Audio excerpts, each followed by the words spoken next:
What's happening? Will Freeman, RevolutionaryLifestyleDesign.com, talking to you today about how to prepare for the potential and probably inevitable U.S. financial collapse. I feel like there's a good chance we will see it in our lifetime.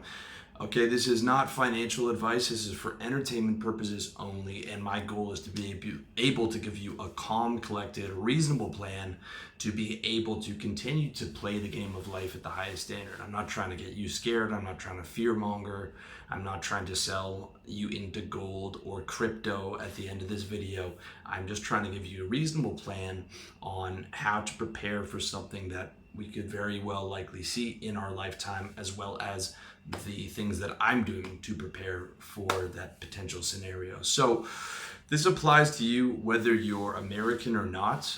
If you have an online business, even if you're not American, like me, I'm technically Canadian. I live in Thailand, but the bulk of my online business, 90% of my traffic comes from the US, 80% of my products are sold to guys in the US. So the health of America very much affects me, even though I'm not American and I don't live in America.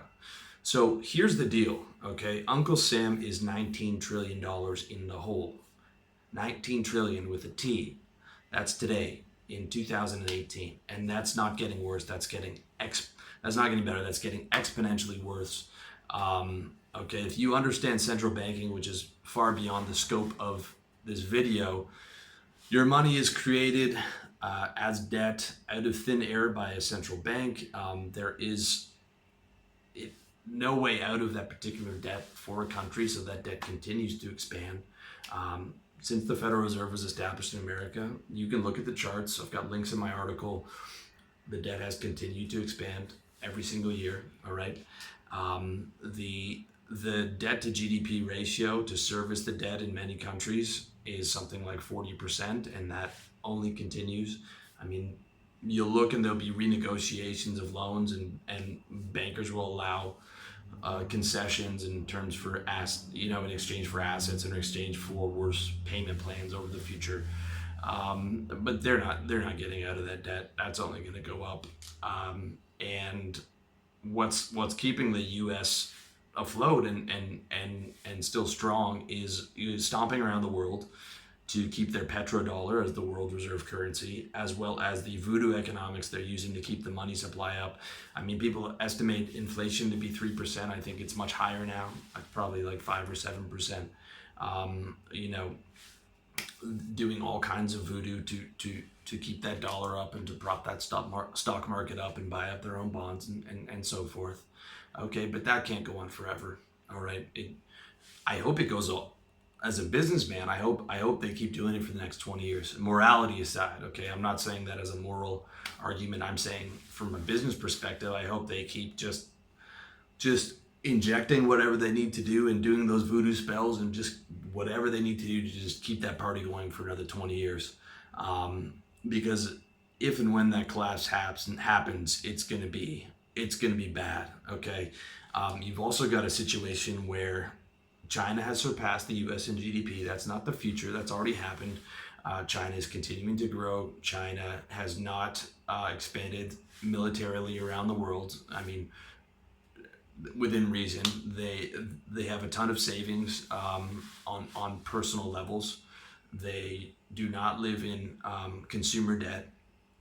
They are gearing up for a potential trade war with the U.S., which is not going to be good. And they are now hinting at the Petro Yuan, which is in response to that trade war. They're hinting at launching a Petro Yuan, which is China's competition as the world reserve currency, which is very, very not good for the U.S. If China becomes a real competitor for the world reserve currency, that is a very bad situation.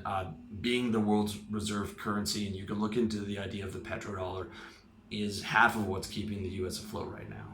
Okay, if there is a real competitor for that is very, very not good, as Mr. Trump would say. So the other thing to look out for is the stock market. If you can go back and look at the charts, I was a pro trader for my early 20s. Okay, I'll tell you, the market crashes every decade. It's 2018 right now. We're due for another crash within the next couple of years. I'm pleading with my mom to sell all her mutual funds and all her stocks. Hopefully she'll listen. Uh, you know, Crash on average, you're looking at like a 10 to 15% correction. Correction's a misnomer. Correction means that like it's supposed to go up and it corrected and it just went down. That's the reality of it. Hopefully that won't be the biblical one. Hopefully it will be propped back up at that point. But we don't know. For me, I'm an optimist. I still feel like we've got 15 or 20 years to go. It might not happen. They might get 40 or 50 years out of it, just with new ideas and new voodoo spells to keep everyone bamboozled and keep that dollar up. But I feel like I've been reading about this stuff for the last 15 years on all those fear-mongering sites. They're like, the crash is inevitable. There's going to be FEMA death camps and you got to buy gold. And for the last 15 years, none of that's happened. Okay, I think we got another 15 or 20 years, I hope. Could be more. I'm definitely looking at that as from an optimistic perspective. And if there is a crash, I hope it's only as bad as the Great Depression. Okay, because it could be, it could be biblical. All right, considering how everyone's tied into the economies. But again, it's not a certainty. Again, I think we've got another 15, 20 years, and I don't want to put fear into you guys. I don't want to be a fear monger. I know that some of you guys might be doing well financially. Some of you guys might not be, and it's enough of a struggle to just get financially secure. I don't want to add this on top of you. I'm just like, pay attention, and there's going to be moves to survive and thrive. Because again, as I keep telling you guys, you're a player in the game of life, and this is the reality. So how do we play past these obstacles and create the best situations for ourselves? Okay, and that is devising a calm, rational, collected plan for playing the financial game for us for the next 30 or 40 years. And that's what I want to give you. Okay, if you want my full financial plan, which is not financial advice, it's just entertainment, check out my article on how to plan your financial future, revolutionarylifestyledesign.com. All these links, by the way, are going to be in the article version of this video at revolutionarylifestyledesign.com, as well as check out my man Andrew Henderson at nomadcapitalist.com and his YouTube videos under the name Nomad Capitalist. He's a real expert on this stuff, and he's probably the best guy out there as far as I'm concerned. So without further ado, I'm going to give you a 9-point entertainment only plan for how I would theoretically prepare for the potential and probably inevitable U.S. economic collapse. Number one, create the mind frame of surviving and thriving no matter what. The Chinese character for chaos is the same character for opportunity. And that's something I remind myself a lot about. Okay, if there is a collapse, if it does happen, the first thing is like spend the next 20 years preparing for that in your mind. But it also is going to be able to create opportunities for you. Okay.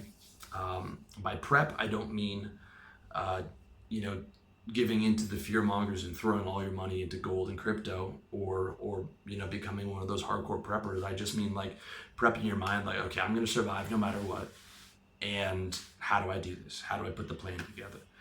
Nothing in life is static. Nothing in life is, 100% stable. Countries come and go. Countries rise and fall. I have that mindset. I will survive no matter what. The second move is thriving. Okay, how are you going to benefit?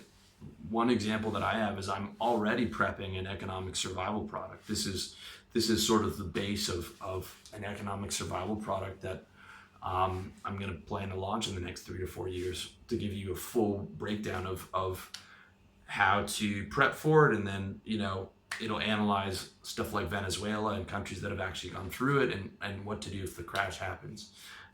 So that's one way that I'm going to thrive on it. There can be many ways for you to thrive on the idea, but something you're going to have to think about. Number two, and I tell you this a lot, guys, and it sounds materialistic, but we live on an economic planet, okay? Number two is focus on getting rich and do it now. All right, money is freedom, money is options. Without money, you don't have options. All the options that I'm talking about in this video, in this audio, cost money, okay? And the more money you have, the more freedom you have, the more security you have, the better you are at surviving, the better you're going to be at thriving, and the more options you're going to have to be able to enhance those areas, okay? You want to get as much money as possible coming in as income and stashed away as savings before the you-know-what hits the fan, all right? I'm trying not to curse and demonetize this video, but this is the most important point in this video. Get rich. Focus on getting into the top 1%, which is $100,000 per year in income in the U.S. The more, the better, and focus on reinvesting that in your business and stashing as much of that as you can. Okay, that is the absolute most important thing you can do. And even better if you can get your business online, where you have the opportunity of geo arbitrage, like what I'm doing right now. You can move to a cheaper country while maintaining the same arbitraging that currency to a weaker one and enhancing your standard of living. More on that in the next points. Number 3 is getting your banking right. Okay, I've got a link in the article to the safest banks in the world. The top 15 safest banks are in Germany, Switzerland, Singapore, Hong Kong, and Canada.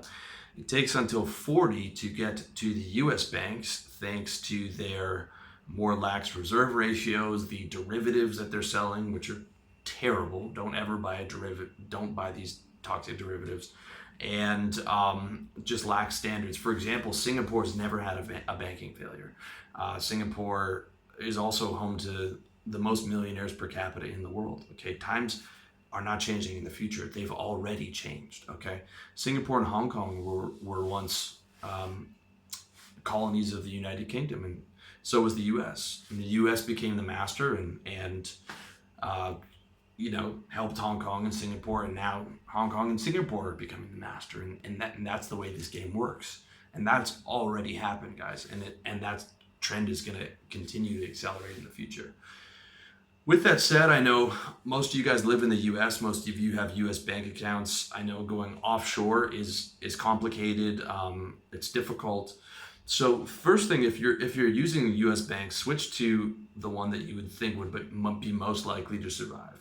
Okay, if you're in one of those tiny local banks, those are going to go under. I would bet on something like Citibank or J.P. Morgan, because even in a collapse, it's not like every bank is going to go under. At least I hope not. Some of those banks will survive. It's going to be the biggest ones, most likely, because the more finances any company has, the more cash they have, the better chance of surviving any kind of black swan event. The other thing is, those are going to be the ones that the banks are going to bail out, right? Those are going to be the ones that are most likely to get bailed out. Local regional bank in Philadelphia, regional bank XYZ is not going to be bailed out by the government. The government and crony capitalism are going to bail out their wealthy friends in the big banks. So I would put your money there. You can look at other options as an American. My home country of Canada, TD Bank is number 9 in terms of safety. They also have a U.S. arm, so you could get in with the U.S. arm of TD Bank and then actually open a Canadian bank account.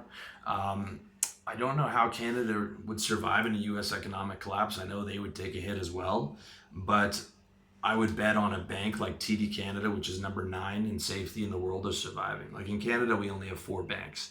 And they're much safer than the American banks. Yes, you'll be tied to Canada, which is tied to the U.S., but it's much easier than to get established in Hong Kong or Singapore.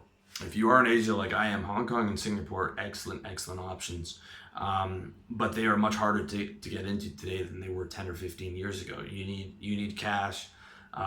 There's a legal process. There's guys that can help you with that, but it is not easy. From what I heard, it keeps getting harder every year. So that's something that has to be considered.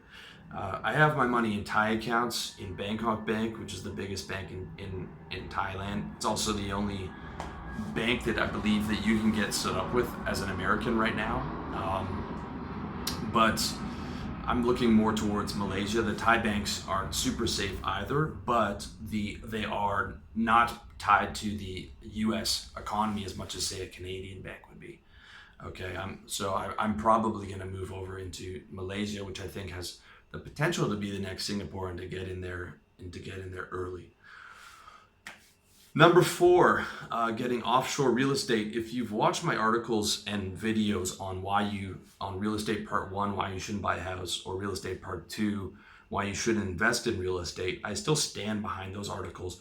But in those articles and videos, I was specifically speaking about North American or real estate in Western countries.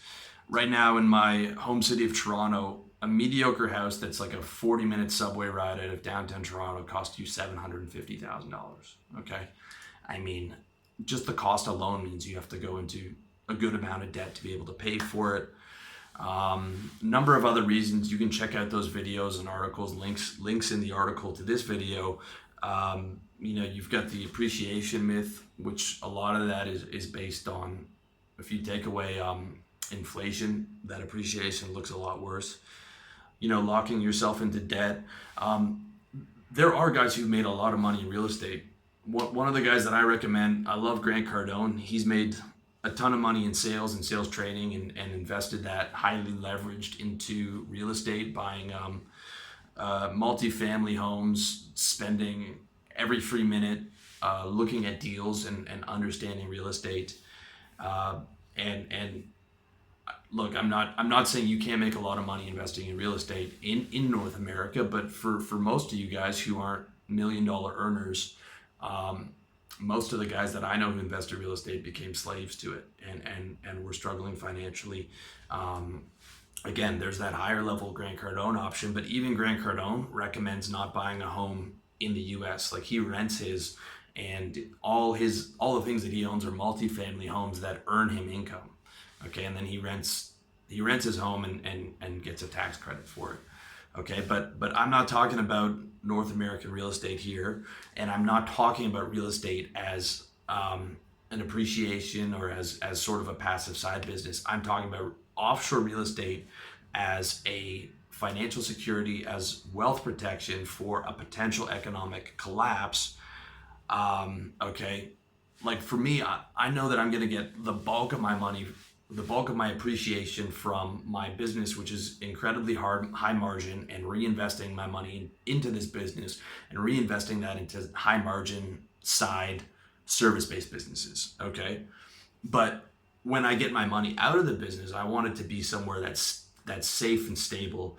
And offshore real estate, specifically I'm out here in Southeast Asia, okay, is something that's tangible. It's not like gold or stocks. Like, you can live in it, right? If you buy a condo in Malaysia and you're in the US and you're just getting some small rental income from it, you've got that money protected over there. It's something tangible, and if you know what hits the fan, you can go and move and live there. Okay, you can't live in a gold bar. You can't live in a stock. You can't live in a cryptocurrency. Okay, and it's a physical, tangible thing. It's not some decimals in a computer somewhere. It's a real thing, and you've got insurance on it, and the government can't take that from you. Who knows what happens in a collapse if the internet goes down, or stocks or any of those things are much more at risk. The physical real estate isn't going anywhere. And as far as like offshore real estate goes, there would have to be an act of war between whatever country you invested in for the US to go over there and be able to take your real estate. Okay, it's solid, tangible. You can live in it if your finances take a hit, and the government won't take it outside of an act of war.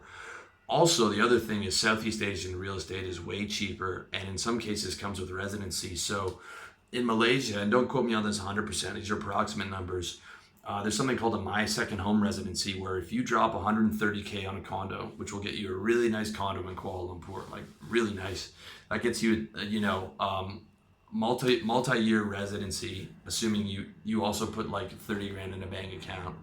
And you can buy that without debt. You can buy a bomb-ass condo without going into any debt, okay? Assuming you can save that 130K, as opposed to the $300,000 or $400,000, $500,000, $600,000, $700,000 that you're looking at in a major city in the US or Canada.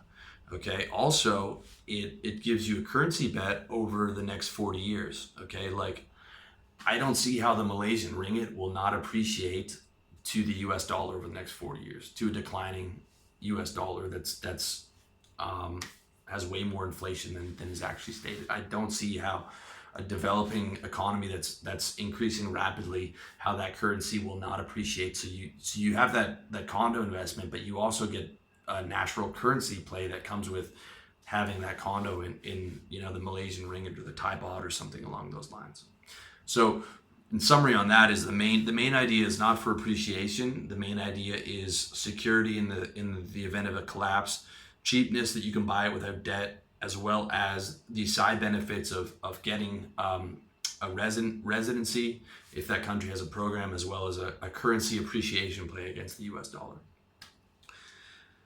Number 5, protect your currency. So if the U.S. economy collapses, you are probably not going to want the bulk of your cash in USD because the value of the dollar will collapse.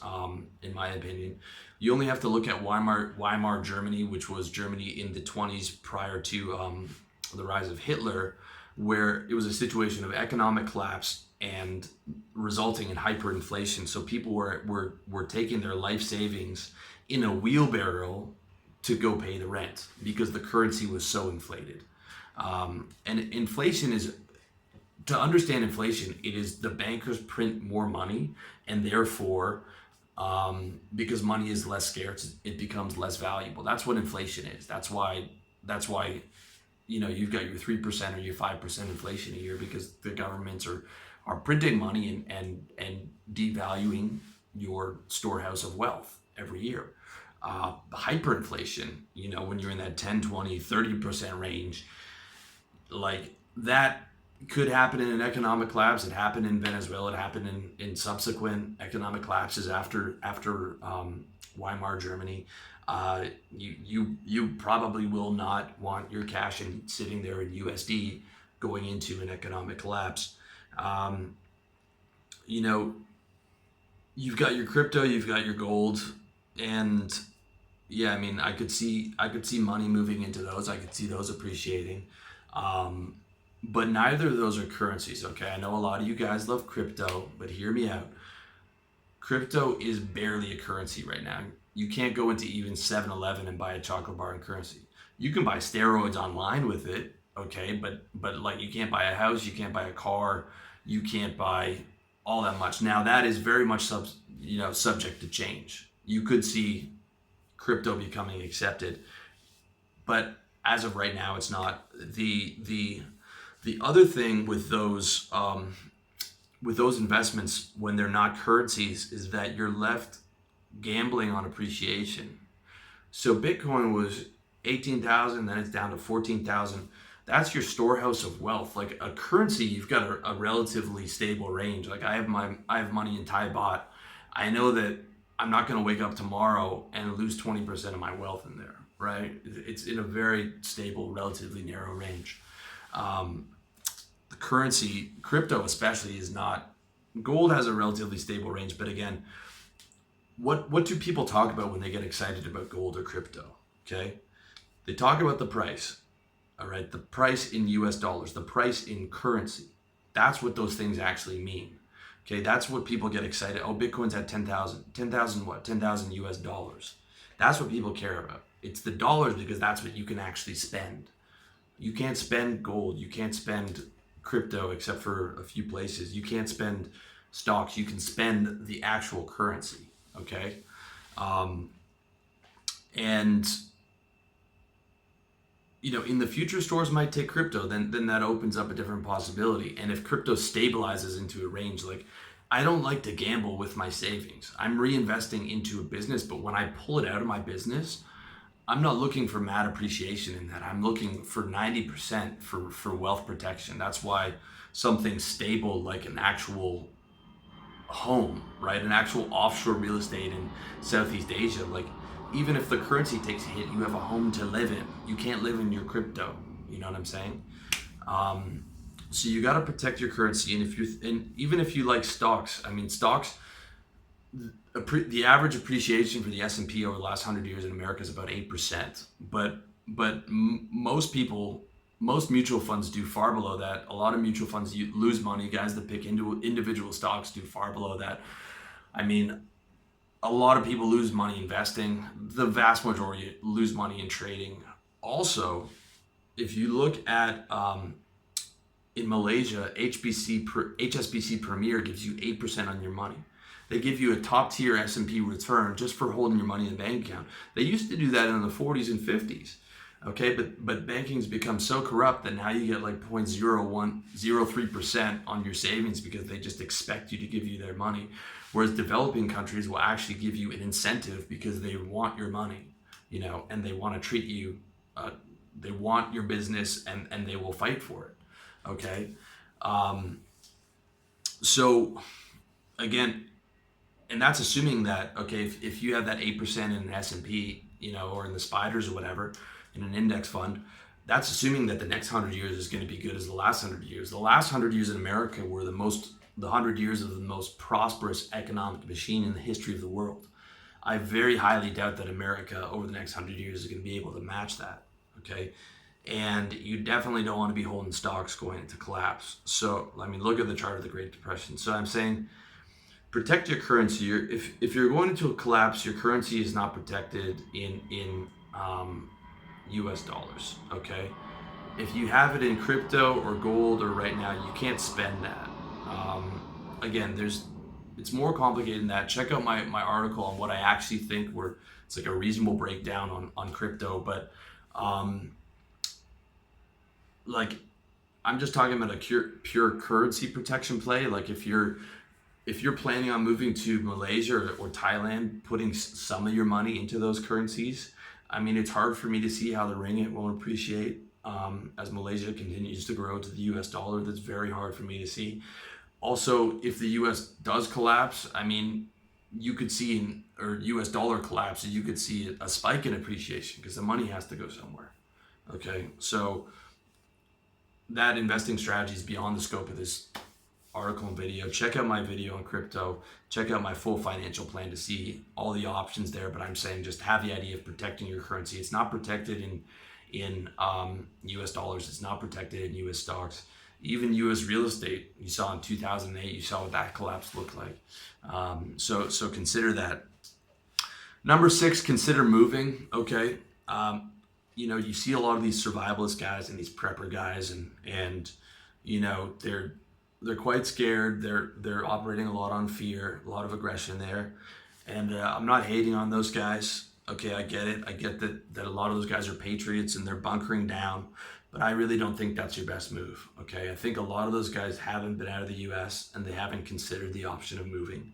Okay, for me, I feel like you need to do what's best for your family and for yourself. Okay, and if prepping for a collapse and planning to stay there through what you think is an economic collapse and getting guns and food supplies for 2 or 3 years when you could just move doesn't make sense to me. Okay, I get that guys are patriotic. I get that, you know, they've been on that land for a while, but for me as a player in the game of life, I don't think that's the right move. I think if your economy collapses through, you know, your government's mismanagement of that economy, I don't think you owe it to that government. I don't think you owe the social contract to have to stay there and live through that. I think you owe it to yourself and your family and your tribe of guys and you know, to get out before that stuff hits the fan. I think you have an obligation to do what's best for yourself and for your people. And if you know, or you have a strong feeling that a collapse is coming, I don't think it's a smart move to bunker down there. And here's the truth, guys, nothing lasts forever. Okay. Toys R Us went bankrupt this year. I mean, big companies rise and fall continuously. All right, there's 5 or 6 massive companies right now that'll be out of business in 10 years. Many more. Countries rise and fall. Okay, you know, at one point the Mongols were the biggest empire in Europe. Look at Mongolia now. Okay, the same Turks, the Ottoman Empire, the Greeks, the Romans, the English. Every century had a new winner, right? And this century is going to be China. That's how it's going, okay, in my opinion. So For me, I mean, like your parents probably immigrated to the U.S. in the last, in the 20th century because they were coming from Eastern Europe or they were coming from Ireland or they were coming from somewhere that didn't have economic advantages. So they left that behind and went to where the land of opportunity was. Now that land of opportunity is declining. You got to go find where the next America is going to be. And I think the next America is China. Okay. But I would not want to live in China for a number of reasons, which are more detailed in this video. Instead, I prefer Southeast Asia, which is developing rapidly. It's going to soak up all the Chinese money in trade. It's going to soak up all the Chinese money in investment. It's similar to how my ancestors moved to Canada. Canada existed and became prosperous because we were right next to the U.S. and our biggest trading partner. We had tons of U.S. investment. The U.S. protected us militarily, and Canada might have been a safer option and a more stable option in some ways. So that's how I view Southeast Asia. It's more pleasant, it's more content, the weather's better, and you've got a lot of potential for development. And that's where I'm banking on. Like some guys are going to Colombia, some guys are going to South America. I'm looking more than just girls or lifestyle. I'm like, where's the next big thing? Okay, if you look at Jim Rogers, who's an excellent investor, he talks about like if you were in the 1800s and you were a young guy looking for the move, you'd go to London. If it's the 1900s, you'd go to New York. If it's the 2000s, you go to China. For me, I don't want to live in China, so I'm living right next door and going to soak up all that appreciation that's going to be transferred to the Southeast Asian countries. And if I have children, I want them to be living in the most stable, wealthy places in the world, and I want to be in there early. Looking at Malaysia right now as maybe the next big thing in Southeast Asia. Not sure 100%, but that's where your mind's going to be like, what's the next move? What's going to be the next America? Okay. With that said, it doesn't mean leaving America forever. Asian countries might stall out 40 years from now when you're in your 60s and whatever, and then you can buy into the American economy and move back. Okay. With that said, the last thing is make sure you're ready. All right. It's not easy uprooting your life to Asia. It's not for everyone, and it's a big adjustment. If you watch my stuff, you see I never sell that digital nomad BS pipe dream, work from the beach. Okay. You can see the nice weather that's outside. 90% of my day, I'm watching the nice weather from my window while I work on my business. All my friends out here are the same. Like that whole doing your business on the back of your motorbike while you're riding through Asia in a tank top and you're on the beach is a lie, okay? Those guys are lying to you. They're selling you their highlight reel because they sell you a product around becoming a digital nomad and starting some garbage drop shipping business that makes them $1,000 a month, but they're making 10 grand on selling you the panhandles in the gold rush. Okay. It is not an easy thing to do. It's not for everyone. I recommend 20 grand in savings and 2 grand a month in your business minimum. Like you're consistently making 2 grand a month, before you move to like Southeast Asia, and the more the better, guys. I mean, the more the better. Ideally, you're doing 100 grand or something like that, and you got a lot in savings. And I don't recommend guys coming out here to live before they're 25. Like you got to get your consistency down, your diet down. You got to be tough. You got to be playing the game to win. You got to have savings. You got to have a consistent revenue coming in your business. You got to be able to ignore all the girls and the cheap beer and be able to sit inside and do your work every day. Okay, this is not the digital nomad pipe dream that I'm selling. I'm telling you to become an entrepreneur and then become an expat. For the potential tax benefits, geo arbitrage and the income, and perhaps if you think the collapse is coming in your lifetime, to prep for that and be in place for that and be set up prior to that happening. Okay. Number seven, consider incorporating offshore. Okay. Something I go over in my financial plan. I also go over it in my article and video on Go Where You're Treated Best, which I recommend you checking out. If the U.S. collapses, I don't see a situation where they would take your business from you. Okay, like if you own a U.S. business or you own an LLC in Delaware or Las Vegas or something, I don't see that they would take your business from you. But you never know. What I do see is that corporate taxes would go up, and if you incorporate offshore, okay, I'm telling you to do this all legally, by the way, where you're not hiding money offshore, but you incorporate offshore, you do it legally, and you're living in the US, you're still responsible for paying taxes on that income. But the reason I say to do that is if you are planning to move offshore, you've moved offshore already, and you're planning to be able to prove tax residency, then you'll have that $100,000 exemption on tax breaks or exemption, and then you'll have tax breaks on over 100,000. At least that's the situation now. That might change in the future, okay, and probably would change for the worse. But it's still a good move. Incorporating in Labuan gets you minimal tax on foreign sourced income, 2-year renewable residency, entry into Malaysian banks.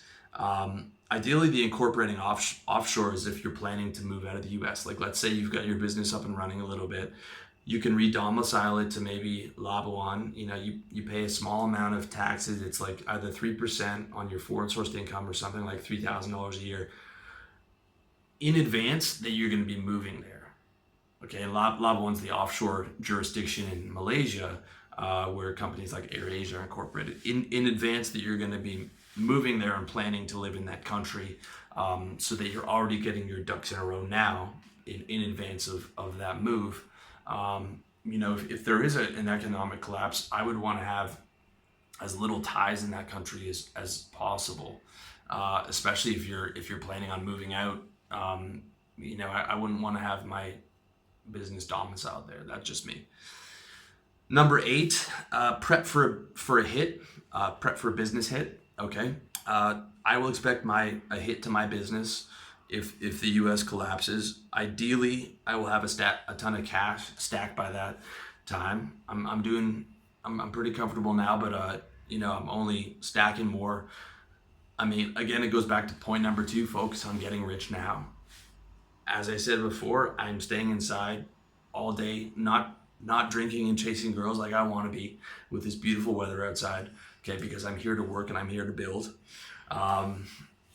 You know, the question is, how do I turn that hit into a win? Okay, because even though I'm a Canadian, even though I live outside of the U.S., 80% of my products are sold in the U.S. So if the U.S.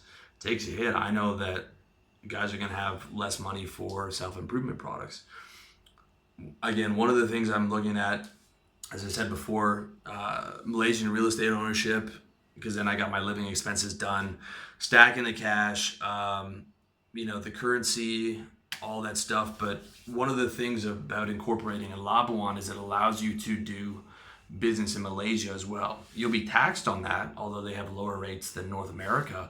But I will be able to run a business there, maybe marketing or sales training, funding that through the cash that I'm making now. Okay, so then you've, number 1, diversified your income away from the US, which is important. So getting offshore income streams. Number 2 is the payment option. I'm prepping for the won as a reserve currency. In my mind, 15 or 20 years from now, I could be charging in won, I could be charging in some type of crypto, could be charging in the US or have all those options available. So prep for that as well, for being able to accept different types of payments and being able to have bank accounts in whatever those different payments would be. Okay. And again, getting that money out of the US and you know, I've moved it into Thai baht. I've got it in a Canadian account. The second that foreigners can easily open up an account in won, I will have that as well, or renminbi. Especially if China makes that real play for that petro won, as we talked about. Number 9, consider a second residency and passport. One of the biggest problems in moving to somewhere like Asia is the visa situation. The good news is you can buy residency. In Thailand, it's like 15 grand for a 5-year elite visa, which gets you 5 years of multi-entry visa there. Malaysia's much better with investment in a business. You can get that 2-year residency. You can also get that My Second Home program where, as I said, 130K investment in property, 30 grand in bank account, which gets you a longer residency. With that said, there is difference between being able to be a resident there and your home country recognizing you as a tax resident that gets the tax breaks or potentially no tax. But you have to look into the legality of that. That's more complicated, something that's covered in some of my other articles.